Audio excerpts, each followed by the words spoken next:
Bismillahirrahmanirrahim. Assalamualaikum warahmatullahi wabarakatuh. Salam sejahtera bagi kita semua. Salam Om Swastiastu, Namo Buddhaya, salam kebajikan.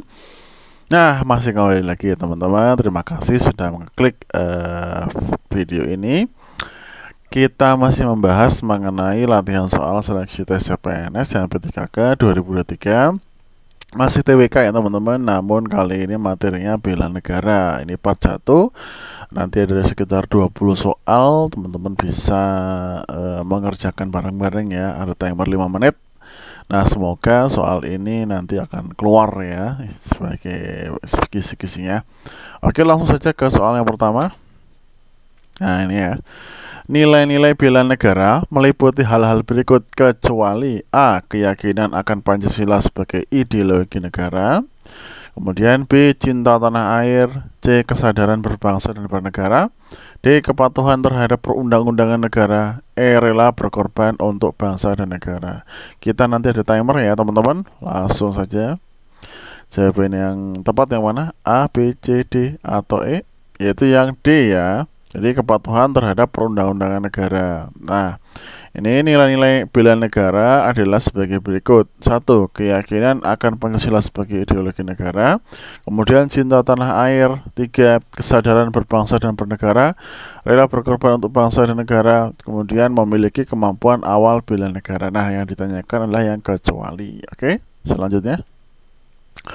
Undang-undang yang mengatur tentang pertahanan negara adalah Undang-Undang Nomor A7 Tahun 2000, B2 Tahun 2001, C3 Tahun 2002, D3 Tahun 2004, E7 Tahun 2012. Kira-kira jawaban yang tepat yang mana? Yang mengatur tentang pertahanan negara, yaitu yang C ya teman-teman. Nomor 3 Tahun 2002. Nah ini ya. Jadi Undang-Undang Republik Indonesia Nomor 3 Tahun 2002 mengatur mengenai pertahanan negara. Jadi jawaban yang tepat adalah yang C. Oke, selanjutnya. Pengelolaan sistem pertahanan negara merupakan wewenang dan tanggung jawab dari A. Presiden, B. Menko Polhukam, C. Menteri Pertahanan, D. TNI, atau E. seluruh warga negara Indonesia. Kira-kira yang mana? A, B, C, D, atau E? Yang presiden ya. Jadi pasal 13 ayat 1 Undang-Undang Nomor 3 Tahun 2002 tentang pertahanan negara menjelaskan bahwa presiden berwenang dan bertanggung jawab dalam pengelolaan sistem pertahanan negara. Jadi jawaban tepat adalah yang A ya. Next. Segala usaha mempertahankan kedaulatan negara, keutuhan wilayah NKRI, dan keselamatan segenap bangsa dari ancaman dan gangguan terhadap kebutuhan bangsa dan negara disebut A. Bela negara, B. Bela NKRI, C. Pertahanan negara, D. Sistem keamanan rakyat semesta, E. Sistem pertahanan rakyat. Kira-kira yang mana? Dari ancaman dan gangguan terhadap keutuhan bangsa negara, yaitu yang C ya, pertahanan negara. Nah, pertahanan negara adalah segala usaha untuk mempertahankan kedaulatan negara, keutuhan wilayah NKRI, dan keselamatan segenap bangsa dari ancaman dan gangguan terhadap keutuhan bangsa dan negara. Jadi jawaban tepat adalah yang C. Oke, selanjutnya. Oke, itu soal nomor 5. Cita-cita kemerdekaan dan tujuan nasional negara Indonesia meliputi hal-hal di bawah ini kecuali A.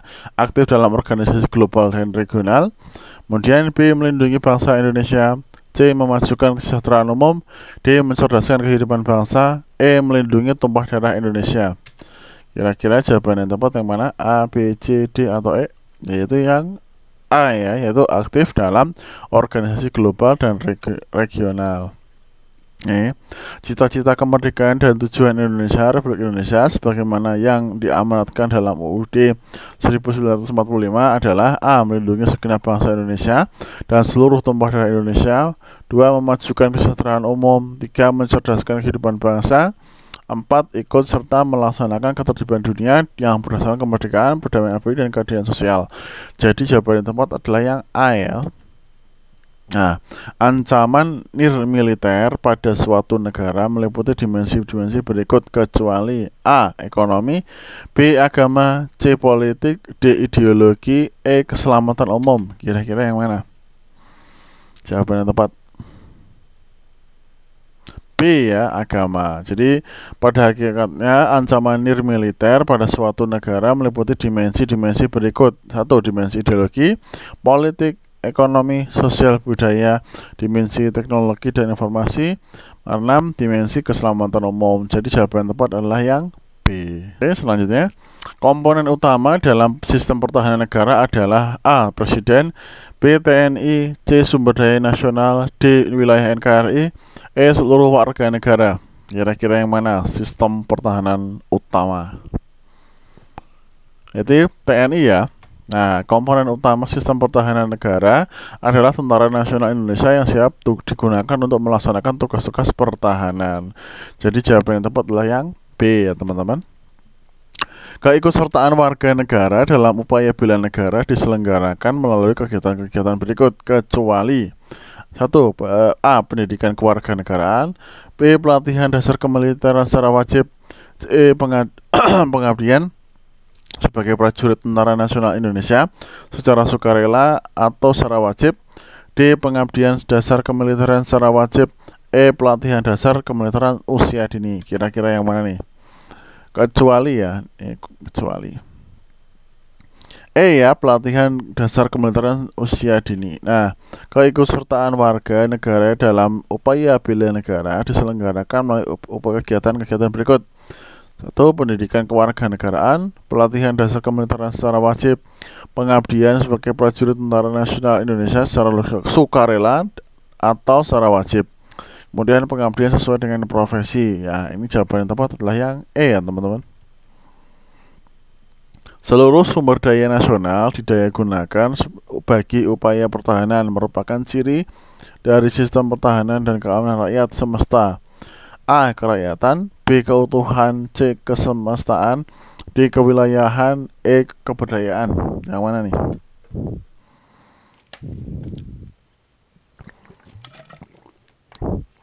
Yang C ya, kesemestaan. Nah, ciri kesemestaan dalam sistem pertahanan dan keamanan rakyat. Semesta memiliki arti bahwa seluruh sumber daya nasional akan didayagunakan bagi upaya pertahanan. Jawaban tepat adalah yang C ya.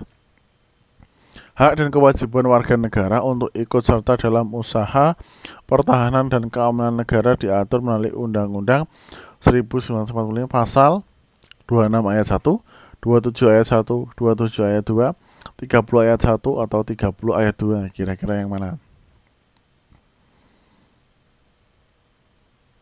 Yaitu yang D ya, 30 ayat 1.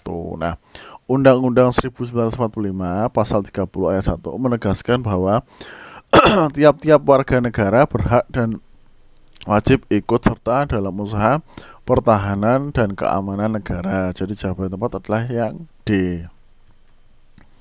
Dalam keadaan memaksa, Presiden dapat langsung mengerahkan kekuatan Tentara Nasional Indonesia dengan kewajiban harus mengajukan persetujuan kepada Dewan Perwakilan Rakyat dalam waktu paling lambat A. 24 jam, B. 42 jam, C. 72 jam, D. 1 minggu, E. 1 bulan. Kira-kira yang mana?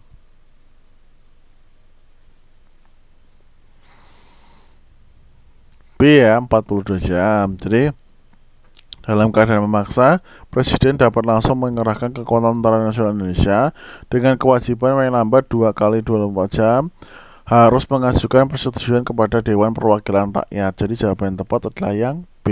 Oke, next. Di bawah ini yang merupakan salah satu upaya pertahanan dan keamanan dalam lingkungan masyarakat adalah A. Menyelesaikan tugas yang diberikan guru, B. Tidak main hakim sendiri, C. Mempertahankan kelangsungan hidup bangsa dan negara, D. Berusaha menjaga nama baik keluarga, E. Tidak membuang sampah sembarang tempat. Nah, lingkungan masyarakat ya, yaitu yang E ya, tidak membuang sampah sembarangan tempat. Nah, ini upaya pertahanan dan keamanan di lingkungan masyarakat dapat diwujudkan melalui sikap-sikap berikut: gotong royong, ikut menjaga keamanan lingkungan, tidak membuang sampah sembarangan, menjalin hubungan baik sesama anggota masyarakat, tidak membuat keonaran di masyarakat. Jadi jawaban cepat adalah yang E. Oke. Ancaman yang dilakukan oleh bangsa lain dengan tujuan mencari dan mendapatkan rahasia negara disebut dengan agresi, sabotase, spionase, doktrinisasi, teror. Kira-kira yang mana jawaban tepat? Hampir-hampir pernah dengar semua ya. Yang C ya, spionase. Nah, jadi spionase adalah usaha untuk yang dilakukan oleh bangsa lain untuk mencari dan mendapatkan rahasia negara. Oke, selanjutnya, hak utama dari suatu negara yang dijamin dalam hukum internasional adalah A. Keamanan, B. Wilayah, C. Keutuhan, D. Entitas, D. Pemerintahan. Nah, yang dijamin apa nih oleh hukum internasional? Yaitu ini ya, keutuhan ya. Jadi hak utama dari suatu negara adalah keutuhannya sebagai negara. Hak keberadaan suatu negara ini dijamin dalam hukum internasional. Jawaban yang tepat adalah yang C ya. Berikut merupakan bagian dari anggota tetap Dewan Pertahanan Nasional kecuali A. Ketua DPR, B. Wakil Presiden, C. Menteri Pertahanan, D. Menteri Luar Negeri, E. Panglima TNI. Kecuali ya teman-teman. Yang mana kira-kira? Nah, Ketua DPR A ya.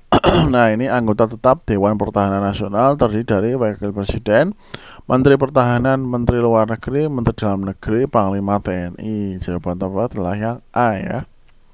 Di bawah ini yang merupakan ciri-ciri dari sistem pertahanan negara yang bersifat semesta adalah A. Kerakyatan, kesemestaan, kewilayahan, kerakyatan, keruangan, kewilayahan, C. Kesatuan, keadilan, kesinambungan, D. Kewilayahan, kesemestaan, keseimbangan, E. Kerakyatan, kesemestaan, keruangan. Nah, kira-kira yang mana? Hampir mirip-mirip, yaitu yang A ya. Nah, sistem pertahanan negara yang bersifat semesta memiliki 3 ciri, yaitu kerakyatan, kesemestaan, dan kewilayahan. Jadi jawaban yang tepat adalah yang A. Oke, next. Berikut merupakan keikutsertaan warga negara dalam upaya bela negara melalui pengabdian sesuai dengan profesi kecuali A. Petugas PMI, tim SAR, para medis, bantuan sosial, prajurit TNI. Kira-kira yang mana? Kecuali ya teman-teman. Yang E ya, prajurit TNI. Nah, sesuai dengan UU nomor 3 tahun 2002 yang termasuk dalam pengabdian yang sesuai dengan profesi antara lain petugas PMI, tim SAR, para medis, dan bantuan sosial. Jadi jawaban tepat adalah yang E. Oke. Salah satu contoh ancaman terhadap bangsa dan negara yang bersifat tradisional adalah A. Agresi, aksi teror, penyelundupan, imigrasi gelap, atau pencurian kekayaan. Nah, kira-kira yang mana jawaban yang tepat?